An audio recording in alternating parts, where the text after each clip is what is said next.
जब इंसान मरने के बाद कब्र में जाएगा, एक मर्तबा कब्र सबको पकड़ेगी, एक मर्तबा कब्र सबके ऊपर टाइट होगी। ओ दुनिया में बड़े बड़े बिल्डिंगों में रहने वालों, कभी अपनी कार में बैठ करके तुम जंगल में चले जाओ और अपने कार की लाइट को तुम बंद कर दो, स्कॉर्पियो की लाइट को बंद कर दो। जंगल के बीचों बीच में रोड के ऊपर आपकी गाड़ी खड़ी है और हेडलाइट्स बंद है, अंदर अंधेरा छाया हुआ है।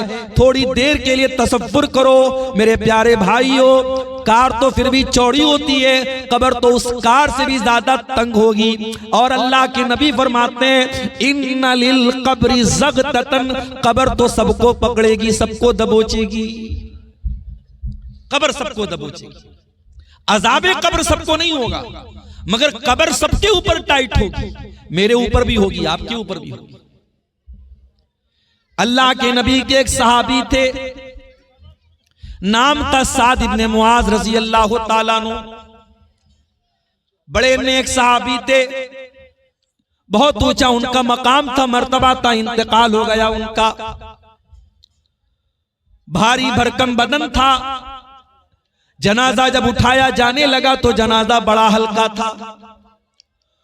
कुछ मुनाफिकों ने कहा पता नहीं क्या बात है, साद इब्ने मुआज का जनाजा इतना हल्का क्यों है? अल्लाह के प्यारे नबी ने फरमाया इन्न लहू हमलतन गैरुकुम, ऐ मेरे सहाबा, साद इब्ने मुआज के जनाजे में फरिश्ते भी शामिल है, 70,000 फरिश्ते उनके जनाजे में शामिल थे। साद इब्ने मुआज वो सहाबी हैं, जब उनका इंतकाल हुआ अल्लाह के नबी फरमाते हैं इह्तज़्ज़ल अर्शु लिमौती साद इब्ने मुआज, अल्लाह का अर्श भी साद इब्ने मुआज की वफात पर हिलने लगा था। साद इब्ने मुआज वो सहाबी है, अल्लाह के नबी फरमाते हैं फुतिहत लहू अबवाबुस समा, जब साद इब्ने मुआज का इंतकाल हुआ आसमान के दरवाजे खोल दिए गए, आसमान के फरिश्ते वेलकम करने लगे, इस्तकबाल करने लगे कि साद इब्ने मुआज आ गए। इतने बड़े सहाबी, उनका जनाजा आया, उनकी मैयत को अल्लाह के नबी कब्र में उतार रहे हैं। जब जनाजे को, मैयत को कब्र में उतार दिया गया, अल्लाह के प्यारे नबी उसी कब्र के पास खड़े हैं। अचानक आपका चेहरा बदल गया, आपके चेहरे की रंगत बदल गई, आपके चेहरे पर खौफ आ गया, डर आ गया। आपने 3 मर्तबा फरमाया सुभान अल्लाह, सुभान अल्लाह, सुभान अल्लाह, और 3 मर्तबा आपने फरमाया अल्लाहु अकबर, अल्लाहु अकबर, अल्लाहु अकबर।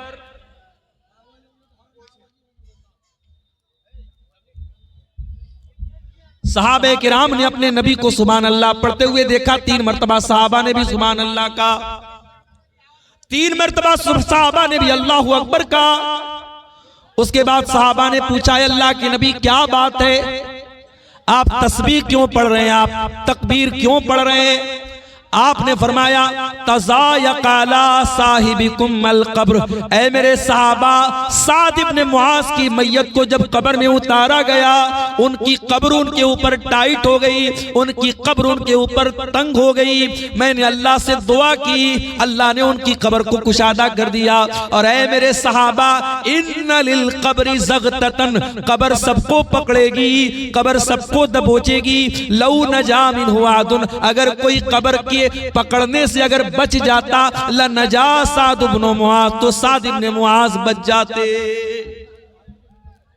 अगर कोई बच सकता था तो साद इब्ने मुआज बच जाता, मगर कोई नहीं बचेगा। कब्र तो मुझे भी दबोचेगी मेरे भाई, आपको भी दबोचेगी, ये अलग बात है। हम और आप तो इतने पत्थर दिल हो चुके हैं कि अब कब्रिस्तान में कब्र को देख करके भी हमें और आपको मौत याद नहीं आती।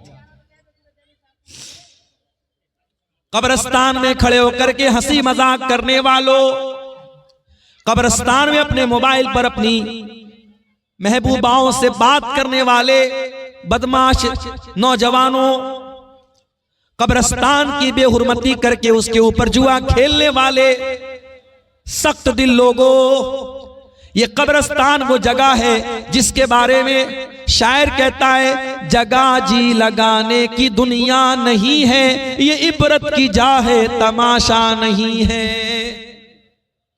ये वो कब्रिस्तान है, बड़े बड़े बादशाह, बड़े बड़े करोड़पति, बड़े बड़े अरबपति, जिन्होंने अपनी ताकत के जरिए लोगों को कुचला था, मारा था, पीटा था, जुल्म सितम किया था, आज उसी कब्रिस्तान में मिट्टी में लेटे हुए हैं और अल्लाह ताला को अपना हिसाब दे रहे हैं।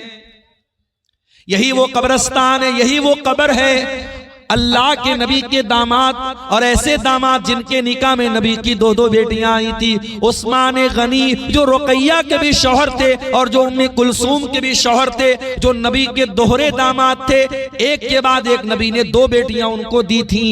उस्मान इब्न अफ़्फ़ान रज़ी अल्लाह ताला अन्हु जब किसी कब्रिस्तान के पास से गुजरते थे, जब किसी कब्र के पास से गुजरते थे, ज़ारो कतार और रोने लगते थे। किसी ने पूछा, ऐ उस्मान क्या बात है, तज़कुरुल जन्नत वला तबकी व तज़कुरुन नार वला तबकी। ऐ उस्मान, जन्नत की बात आती है तो आप नहीं रोते हैं, जहन्नम की बात आती है तो आप नहीं रोते हैं, कब्रिस्तान को देख करके क्यों रोने लगते हैं? उस्मान गनी कहते हो, लोगों मैंने अल्लाह के प्यारे नबी को ये फरमाते हुए सुना था, इन्नल कब्र अव्वलु मंजिलिन मिन मनाजिलिल आखिरा, ये कब्र आखिरत की पहली मंजिल है। उस कब्र में हम सबको जाना है मेरे साथ, और कब जाना है ये नहीं मालूम, जाना है। कोई नौजवान अगर ये समझता है अभी तो मेरी जवानी का टाइम है, 70 साल 80 साल की उम्र गुजारने के बाद मैं कब्र में जाऊंगा, माफ करना, जरा अपने गांव के कब्रिस्तान में जाके देख लेना, बड़ी तादाद में आपको नौजवानों की भी कब्रें मिलेंगी। एक हफ्ता पहले झारखंड के देवघर में मेरा प्रोग्राम था, तकरीर करके मैं बाई कार बनारस के लिए निकला। आधा घंटे के बाद जलसे के नाज़िम का मेरे पास फोन आया, मौलाना साहब यहां पर एक बहुत बड़ा हादसा हो गया। मैंने पूछा क्या हादसा हो गया? कहा आप तो तकरीर करके निकले, जलसा खत्म हो गया, रात का तकरीबन 12 बज चुका था, सारी पब्लिक निकल गई जलसे में से। जब जलसे में से लोग निकलने लगे, 4-5 किलोमीटर दूर गांव का एक नौजवान जो कुरान का हाफिज था, बिल्कुल नौजवान लड़का था, और बाद में जब फोटो उन्होंने मुझे भेजा तो मुझे याद आया कि वो लड़का स्टेज से जब मैं उतरा था मुझसे मुसाफा भी करने आया था।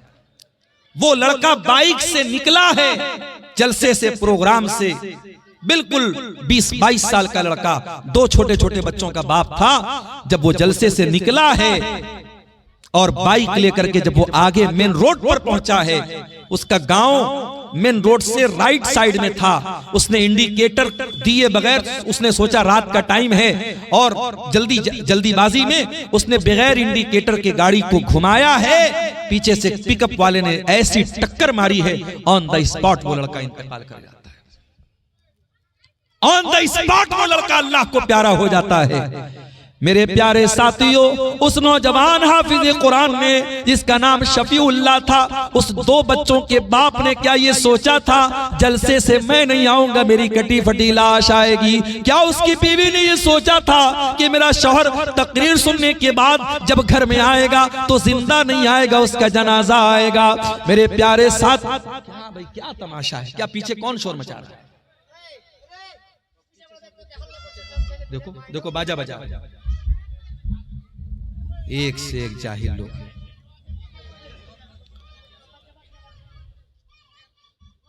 क्या उसकी बीवी ने यह सोचा था कि जब मेरा शौहर तकरीर सुनकर के आएगा, उसकी मैयत मेरे घर पे आएगी, उसकी कटी फटी लाश मेरे घर पे आएगी? ओ मेरे प्यारे भाइयों, क्यों अपनी मस्तियों में गाफिल पड़े हुए हो? मौत का हरकारा कभी भी तुम्हारे